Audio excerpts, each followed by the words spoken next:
Deine Springerstiefel sehnen sich nach Zärtlichkeit. Du hast nie gelernt, dich zu artikulieren. Und deine Eltern hatten niemals für dich Zeit. Arschloch!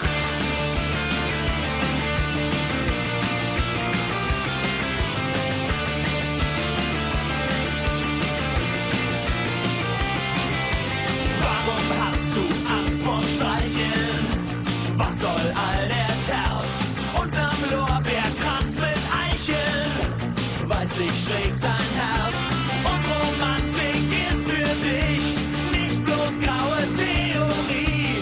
Zwischen Störkraft und den Onkels steht ne Kuschelrock-LP.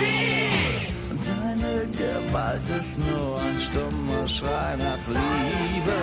Deine Springerstiefel sehnen sich nach Zärtlichkeit. Du hast nie gelernt, dich zu artikulieren. Und deine Eltern hatten niemals für dich Zeit. Arschloch!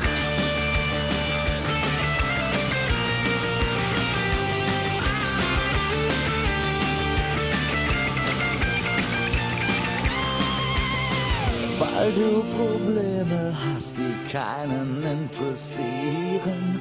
Weil du Schiss vom Schmusen hast, bist du ein Faschist.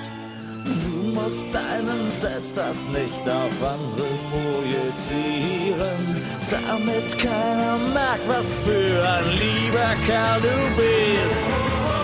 Deine Gewalt ist nur ein stummer Schrei nach Liebe. Deine Springerstiefel sehnen sich nach Zärtlichkeit. Du hast nie gelernt,